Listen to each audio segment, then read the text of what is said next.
Pokémon ON Adventure. Ce nom ne vous dit sûrement pas grand chose si vous suivez que l'actualité des jeux officiels. Mais ON Adventure fait partie des fangames créés par la communauté Pokémon, qu'on appelle plus des ROM hacks plutôt que des fangames, parce qu'ils ne changent pas l'intégralité du jeu initial. La plupart du temps, les seules modifications sont l'ajout de contenu exclusif, issu d'événements inaccessibles aujourd'hui sur les jeux de base, d'un peu plus de lore pour complexifier l'histoire déjà existante, et d'une difficulté des combats plus accrue. Et aujourd'hui, c'est pas moi qui va relever le défi, mais un jeune youtubeur Pokémon du nom de Tonnerre, qui s'est donné le défi de finir ce jeu en Nuzlocke et qui va vous raconter son aventure. Il m'a contacté pour me proposer d'animer un moment hyper important de son périple, donc je vous conseille d'aller voir sa vidéo avant la mienne, parce que je vais spoiler à mort. Vous avez le lien dans la description. Pour les vrais qui l'auront fait, n'hésitez pas à mettre un emoji Tonnerre dans les commentaires de nos deux vidéos, et je likerai tous ceux qui auront fait les deux. Attention, je vous regarde. Sur ce, attention spoil, j'ai animé la fin du combat du Cisaillux de Tonnerre contre le Melobellus et le Hermure de Marc et Pierre Rochard, les deux champions de la ligue de ON en combat 2v2. La situation initiale est donc celle-ci. D'un côté, Melobellus, puis Hermure. De l'autre côté, uniquement le Cisaillux de Tonnerre qui était du coup son dernier Pokémon. Le seul truc que je me suis dit que j'allais faire vraiment, c'est que je voulais que ça accélère progressivement. Que genre la vitesse de la séquence, elle aille de manière progressive de plus en plus vite. Donc quand j'ai commencé à faire le storyboard, je suis parti directement sur, on pose le contexte. Cisaillux d'un côté, Hermure, Melobellus de l'autre. Cisaillux qui bouge en premier, qui va pour attaquer Melobellus. Melobellus qui a même pas le temps de réagir, qui se prend directement deux grosses patates dans la bouche comme ça. Qui va rebondir sur Melobellus pour aller vers Hermure, pour lui mettre sa dose à lui aussi quoi. Et là par souci de logique, je me suis dit, dans un jeu Pokémon, normalement il met le pistopoint et attaque en premier, sauf que du coup là, bon, le Hermure il a eu le temps de voir que le Melobellus il s'est pris 2 tatanes dans la tête et que le Cisaillux vient vers lui, donc il va pas ne pas réagir, donc je me suis dit vu que l'attaque Pico elle a pas vraiment d'effet sur le combat, il va faire son attaque Pico, Cisaillux pendant ce temps là tu vois il va courir vers Hermure, esquiver quelques Picos, en dégager certains, et voilà, comme ça histoire d'avoir une sorte de, tu vois, hein, une sorte de passe-passe. Et ensuite après ça du coup, pile au moment où le Cisaillux va mettre la patate sur Hermure, le Melobellus lance son hydrocanon, du coup le coup de poing envoie Hermure valser, mais direct après le Cisaillux il va se prendre le hydrocanon de Melobellus et ça va vraiment l'envoyer voilà, aux fraises. L'idée à ce moment-là c'est de mettre une pause, c'est vraiment genre, est-ce que Cisaillux il a réussi à tenir? Globalement je pense qu'il n'y a pas trop de suspense, donc je suis pas non plus resté 30 minutes à teaser le truc, on n'est pas dans un épisode de One Piece, mais voilà. Ensuite du coup c'est Cisaillux qui se remet en place, machin et tout, et là, il y a deux choses qui se sont passées. Premièrement, je savais qu'il restait plus que le pistopoint de Cisaillux, donc en fait j'avais une liberté totale, j'étais en mode bon, tout ce que je dois faire c'est de faire en sorte que les deux Pokémon adverses réagissent pas à temps pour pouvoir attaquer, parce que pistopoint ça attaque en premier. Donc il faut vraiment que ça aille vite, tu vois, que ce soit vraiment boum boum boum violent. Et il faut que ce soit aussi plus impressionnant que le premier pistopoint, qui était déjà plutôt cool. Donc ça c'était un défi où je me suis dit, bon on va y réfléchir un petit peu. Ma première pensée c'était, nique sa mère. On s'en fout, envoie tout ce que t'as. Du coup j'ai commencé à storyboarder un truc, une sorte d'anime machin et tout, où vraiment c'est très abstrait. Genre vraiment ça bouge, ça envoie de partout. Je voulais vraiment faire un truc... Voilà, je sais pas trop, je me suis lâché, mais à un moment je me suis dit, c'est pas nécessaire, s'il y a que moi qui kiffe parce que je me suis lâché au truc, que je me suis lâché dans l'animation, c'est pas fun. Du coup je me suis dit, ok, on va rester dans ce truc de, on va build up quelque chose de stylé, on va vraiment essayer de monter la tension et d'envoyer une attaque de fou, mais on va y aller plus classique, un petit peu au moins. Je voulais qu'il vraiment il cherche son truc, schlac comme ça, il déploie ses pinces et du coup ça fait un X en mode...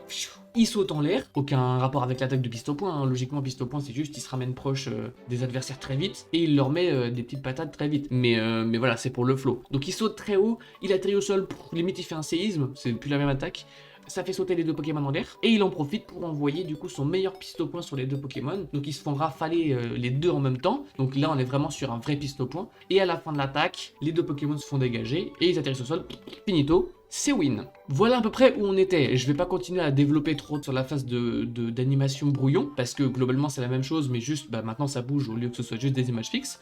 Mais surtout après ça, globalement, voilà, l'animation rêve c'est faite. Et on passe au clean. Le clean, honnêtement, dans le temps que j'ai mis pour faire toute l'animation, je pense que le clean, c'est la partie qui m'a pris le plus de temps. Même pas parce que c'est le plus dur, parce qu'il faut être précis ou quoi, juste, c'est long. C'est-à-dire que tu repasses sur quelque chose que tu as déjà fait, donc il y a une sorte de lassitude. Tu es là, tu regardes ce que tu as fait, tu fais bah oui, ça marche bien, ça bouge, c'est cool, mais tu dois repasser dessus pour que ce soit clean.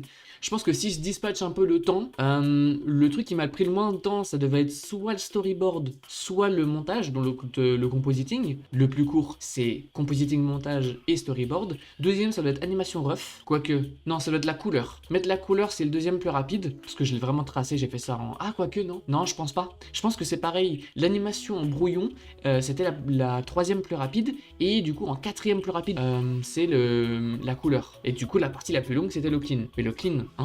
Tu peux faire une animation hyper stylée en brouillon qui te prend genre 2 heures à faire. Tu vas vraiment mettre 4 jours à faire le clean, c'est une dinguerie. Hein. Donc prenez ça en compte. Si vous faites des projets, faites pas des trucs en animation en brouillon hyper long parce que faut prendre en considération que vous devez le clean.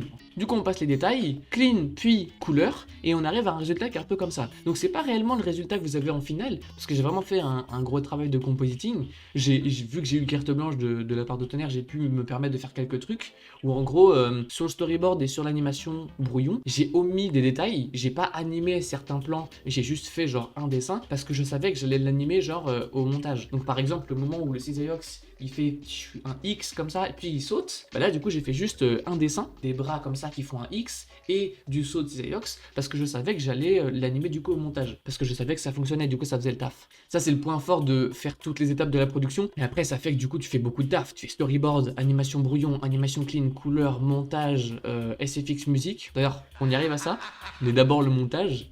Franchement le montage c'était hyper kiffant. Enfin, déjà j'ai pas eu de décor à faire en soi, donc du coup c'était vraiment juste je posais mes animations, je faisais comme ça. Mais ouais, c'est très kiffant de mettre des effets sur les animations que t'as fait parce que globalement, c'est très dur de rendre ça moins bien. Franchement, si tu rends un truc moins bien, autant ne rien mettre. Tu peux que améliorer le truc. En fait, quand tu fais une animation, tu peux rendre ça moins bien, mais quand tu fais le montage, tu peux pas. C'est pour ça d'ailleurs que Blue Lock saison 2, il n'y a aucune animation, mais il n'y a que du montage. C'est-à-dire que, ouais, il y a des effets, machin et tout, c'est beaucoup plus rapide et beaucoup plus cool à faire, entre guillemets, et du coup, ça fait que le résultat final, bah, il est passable. On va commencer à dire, bon là, vous abusez du bail. Enfin, moi, je trouve qu'ils abusent déjà maintenant, mais il y a quand même des gens qui trouvent ça encore cool. C'est pas ce qu'ils voient, mais honnêtement, je pense qu'il faudrait leur retirer les yeux et leur en mettre de nouveau, parce que là, il y a un problème.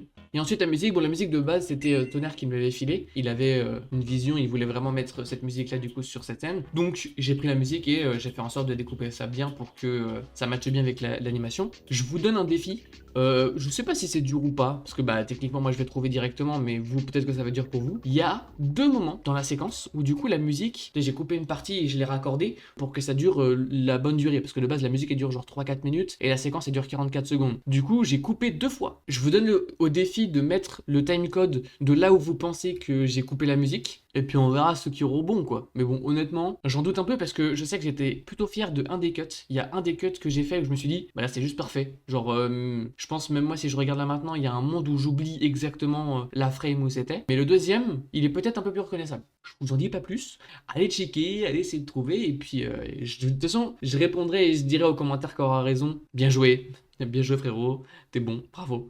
Et voilà.